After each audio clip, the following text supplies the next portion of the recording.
할렐루야, 여러분 반갑습니다. 오늘 이스터 만데이입니다. 있는 곳에서 또 즐거운 휴일 되실 줄로 믿습니다. 아마 할러데이라서 주변이 좀 고요하고 조용하게 지내시게 될 것 같네요. 오늘도 좋은 시간 되기를 바랍니다. 오늘 저는 앉아서 성경 말씀을 본문을 가지고 주로 설명하는 그런 시간으로 이 월요 말씀 시간을 가지려고 합니다. 오늘은 본문 말씀이 열왕기상 12장에 있는 말씀인데요. 우리가 지난 주말은 굿프라이데이 말씀으로 조금 열왕기를 건너뛰었는데요. 기억하실는지 모르겠습니다. 11장까지는 솔로몬이 그의 모든 지혜와 또 하나님께서 불을 주시고 명예를 주셔서 전 세계에서 수많은 사람들이 많은 재물을 가지고 그에게 나와서 공물을 바치고 나라에 말할 수 없는 부귀가 있었고, 솔로몬은 처와 첩이 1000명이나 있었고, 또 수많은 재물로 왕의 보좌를 아름답게 장식하고 멋진 건축을 만들었더라, 그런 내용들이 많이 있었지요. 그런데 11장 맨 마지막에 보면 솔로몬이 사역이 하나도 기록되어져 있지 아니하고, 마지막에 보면은 솔로몬의 모든 행적은 역대 지략에, 역대 역사책에 다 기록되어져 있지 않느냐, 그렇게 말하면서 11장이 끝나버리게 되지요. 그러니까 솔로몬은 하나님 앞에서 하나님이 기억할 만한 그런 기록이 아무것도 없는 것입니다. 다윗은 그런 부와 재물은 가지고 있었지 않았지만 정말 사망의 음침한 글자기를 끊임없이 돌아다니면서 하나님과 교제했던 아름다운 이야기들은 이렇게 기록이 남겨져 가지고 오고 오는 우리 세대의 시편을 통해서 또 사무엘 상하를 통해서 그의 아름다운 삶이 우리에게 끊임없는 영감을 주고 수많은 사람들에게 영향력을 미치지 않습니까? 그런데 솔로몬은 하나님과의 관계가 전혀 없으니까 하나님이 기억할 내용이 아무것도 없는 것을 보게 됩니다. 그러므로 우리가 영혼의 관점에서 본다고 한다면 어떤 인생이 참으로 아름다운 인생, 영혼이 복된 인생이 되겠습니까? 우리가 이 땅에서 어떻게 살았냐는 것이 중요한 것이 아니라 하나님과 이 땅에서 어떤 삶을 가졌느냐 하는 것이 우리의 영혼을 결정하게 되는 것을 알 수가 있습니다. 부자와 나사로의 비유를 우리가 알고 있죠. 부자는 날마다 연락을 하면서 자색 옷을 입고 매일 잔치를 했다고 이야기합니다. 그 집 앞에 나사로라고 하는 거지가 흔대를 앓으면서 늘 구걸을 하고 있었죠. 상처가 너무 진물이 흘러서 개들이 와서 그의 피부를 핥았더라. 비참한 인생이었죠. 그러나 그 인생이 끝나고 나서 보니까 나사로는 아브라함의 품에 안겨져 있고 또 부자는 그 지옥에 떨어져서 고통 가운데 머물러 있었다라고 이야기를 하고 있는데, 우리 인생이 영혼을 위해서 준비하는 인생이 되어져야 할 것입니다. 이 영혼을 준비하지 못하고 아직 그리스도를 알지 못하기 때문에 천국을 가게 될지 지옥을 가게 될지 아직 나는 죽어봐야 알겠다, 이런 생각을 하시는 분들은 영혼을 준비하고 있지 못하신 분들이지요. 이런 분들은 그리스도를 통해서 또 말씀을 통해서 영혼을 잘 준비할 수 있게 되기를 바랍니다. 한 선교사님이 이제 모든 선교 아프리카 선교 사역을 마치고 이제 만년에 이제 배를 타고 귀국을 하게 되지요. 그런데 귀국을 하려 내려가려고 하는데 배가 도착을 하니까 빵빠레가 울리고 환영하는 그런 아름다운 주악이 울려 퍼집니다. 야, 사람들이 나의 수고를 기억하는가 보다 생각을 했는데 알고 보니까 대통령이 아프리카에 여행하고 돌아오는데 그 대통령 돌아온다고 그걸 맞이하는 군악대가 있는 것입니다. 자기가 내리니까 모든 사람들은 다 떠나가고 자기를 맞이하는 사람이 아무도 없는 것입니다. 마음에 섭섭한 마음이 들었죠. 내가 한평생을 다 바쳐서 하나님 나라를 위해서 이렇게 사역을 했는데 하나님, 저는 맞이하는 사람이 하나도 없습니까? 너무한 거 아닙니까? 그런 마음을 가졌습니다. 그런데 하늘로부터 들려오는 음성이 있었죠. My son, you haven't arrived home yet. 아들아, 너는 아직 집에 도착한 것이 아니잖아. 이렇게 말씀하는 음성이 들리더라는 것입니다. 그렇습니다. 그는 이 땅을 살아가지만 우리는 아직 집에 도착한 것이 아니었죠.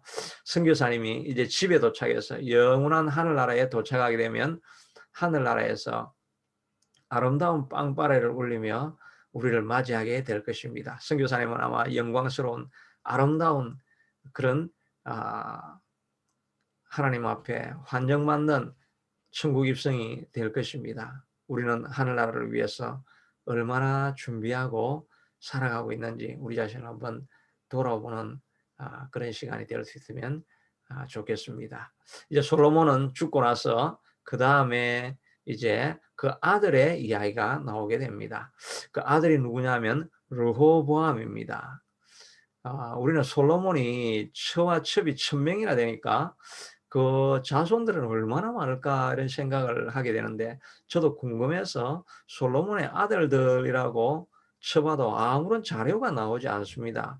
솔로몬의 아들이 얼마나 있었는지 기록이 되어져 있지 않는데 근데 성경에는 꼭 한 명밖에 나와 있지 않습니다. 그렇게 많지는 않았던 것 같습니다. 솔로몬이 죽고 나니까 모든 사람들이 르호보암에게 찾아가서 왕이 되어달라고 이렇게 말한 것을 보면 경쟁하는 다른 아들이 없었던 것 같죠.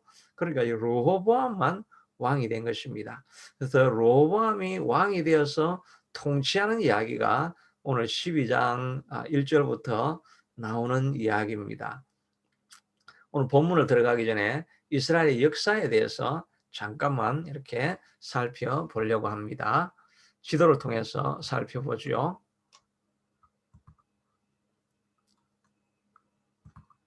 예.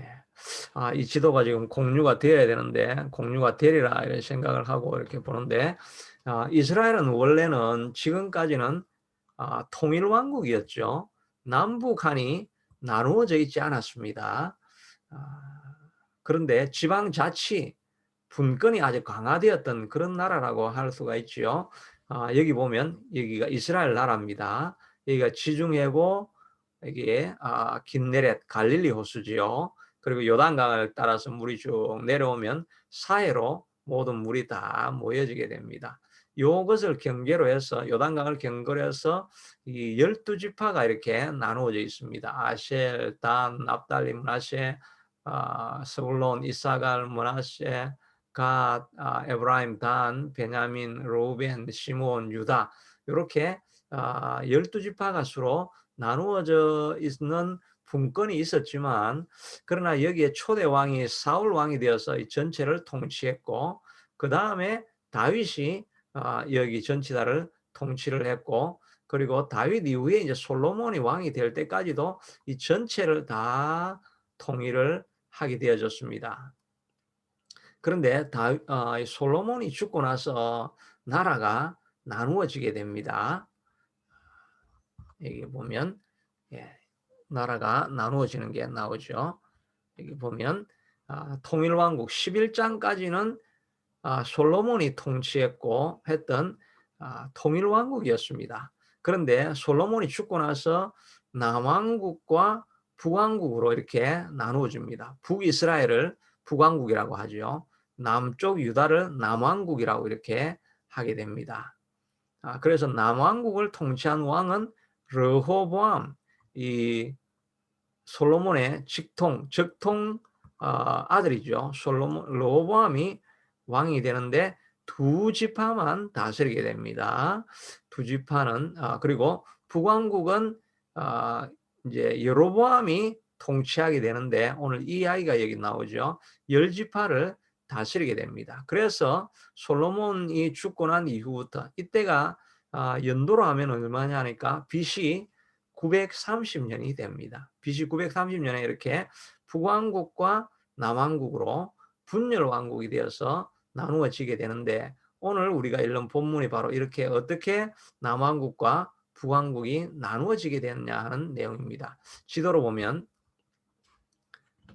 이와 같이 아까 12지파로 나누어졌던 것이 이제는 북왕국이 이스라엘이 되고, 남왕국은 유다와 베냐민 지파가 요 근처에 있는데, 요 두 지파를 르호보암이 다스리고, 나머지 10지파는 여로보암이 다스리게 됩니다. 이것은 하나님께서 선지자를 통해서 여로보암에게 이렇게 될 것이다 라고 이렇게 알려주었던 내용이죠. 그래서 남유다와 북이스라엘이 이렇게 나누어지는 역사적인 사건을 기록하고 있는 내용이 오늘 본문에 있는 내용인 것입니다. 이 본문의 내용을 살펴보면서 우리 삶에 주어지는 그런 교훈들을 살펴보려고 합니다. 이제 가능하면 매일의 말씀은 성경 본문을 통해서 살펴보려고 합니다.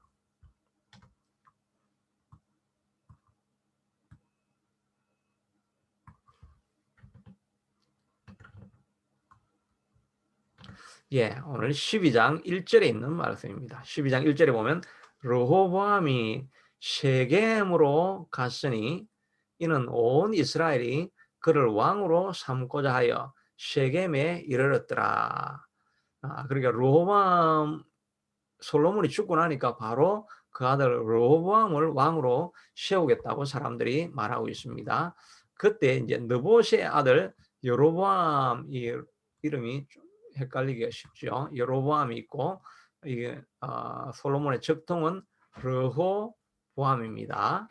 르호보암 이렇게 있는데, 이 여로보암이 전에 솔로몬의 왕의 얼굴을 피하여 애굽으로 도망하여 이렇게 말하고 있는데, 이 애굽으로 왜 도망을 갔느냐 하니까, 옛날에 11장에 이렇게 보면 솔로몬이 왕으로 있을 때 하나님께서 솔로몬이 마음이 하나님을 떠나니까 선지자가 여로보암에게 가서 그 옷을 12가닥으로 찢었다 그랬죠. 12가닥으로 찢어서 퍼포먼스를 한 거죠. 이와 같이 너는 10가닥을 가지고 10왕국을 통치하게 될 것이고, 솔로몬의 아들은 2왕국을 통치하게 될 것이다.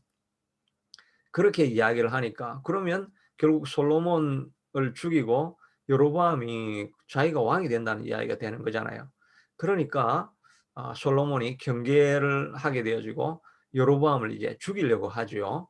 그러니까 애굽으로 도망을 간 것입니다. 그러니까 솔로몬이 말년에는 하나님으로부터 마음과 영혼이 다 떠났다는 것을 알 수가 있죠. 하나님께서 이렇게 선지자를 통해서 다음 후계자를 세우겠다 이렇게 경고를 하면, 다윗 같았으면 무릎을 꿇고 하나님이여, 내가 하나님 앞에 하나님을 가까이 하지 못하고 섬기지 못한 것 너무나 제가 죄송합니다. 회개합니다.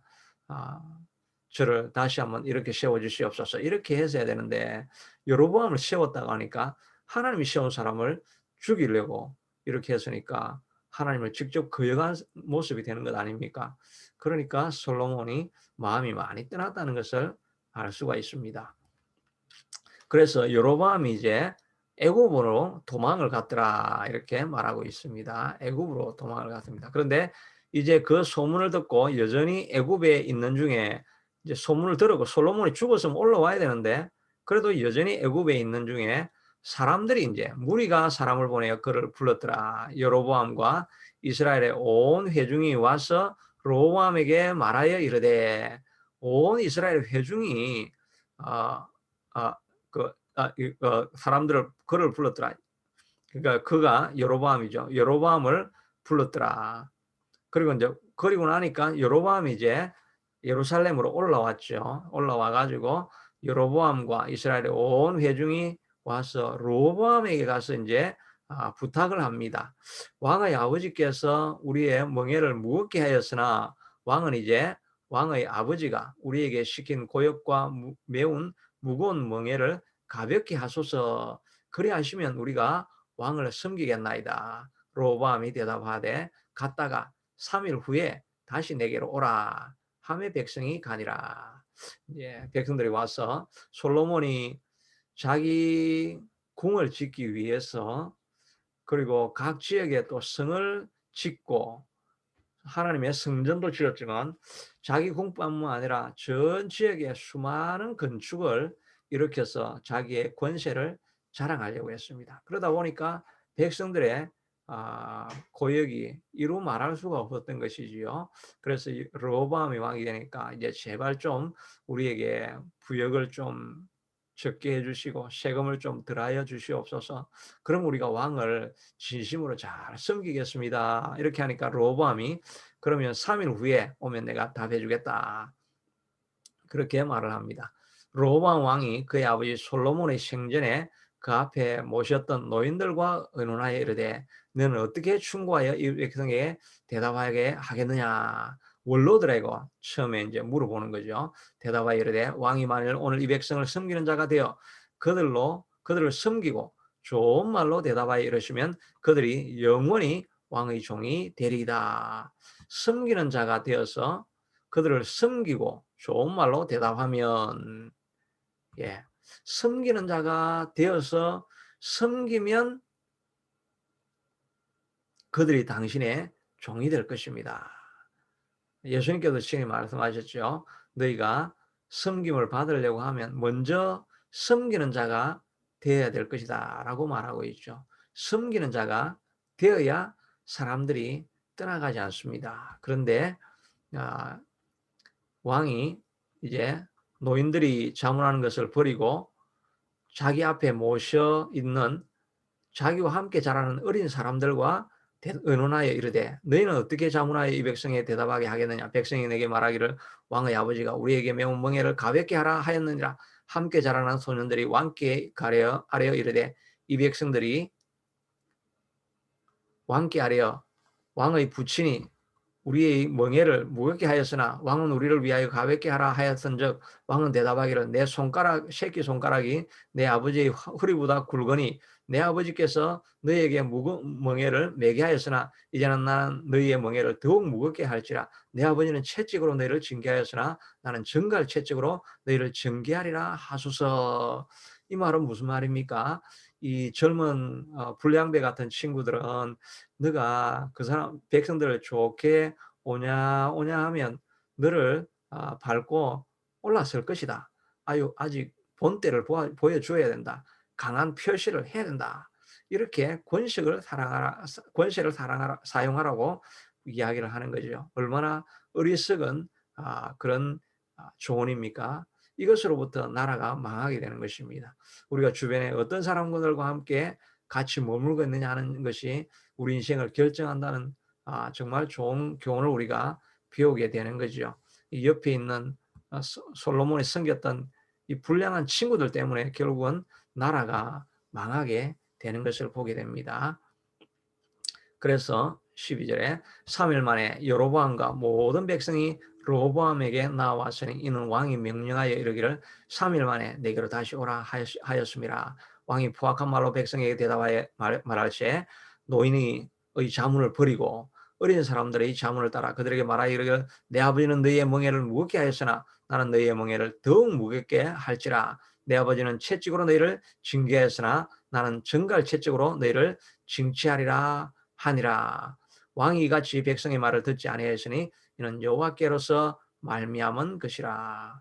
그래서 이렇게 다 하고 나니까 이제 백성들이 마음이 완전히 르호보암에게서 떠나게 되는 거죠. 그러니까 사람들이 다 여로보암에게 가서 당신이 우리의 왕이 되어야 되겠습니다. 우리를 통치해 주십시오.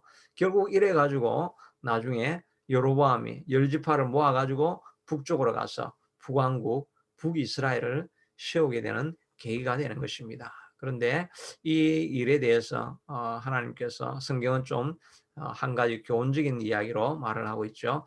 왕이 이같이 백성의 말을 듣지 아니하였으니 이 일은 여호와께로 말미암아 난 것이라. 하나님이 그 뒤에서 일을 했다는 것입니다. 여호와께서 전에 실로 사람 아이야 선지자죠. 선지자로 느바의 아들 여로보암에게 하신 말씀을 이루게, 여로보암에게 하신 말씀을 이루게 하셨다라고 말하고 있는 것입니다.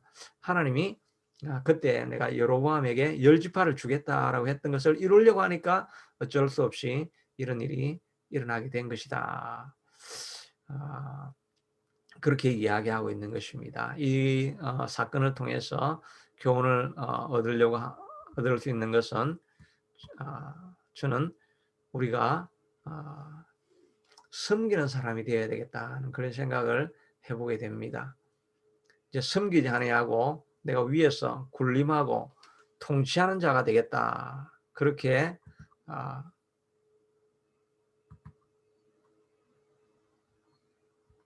예, 통치하는 자가 되겠다. 그렇게 말을 했을 때는 사람들이 주변에서 떠나가지 않습니까?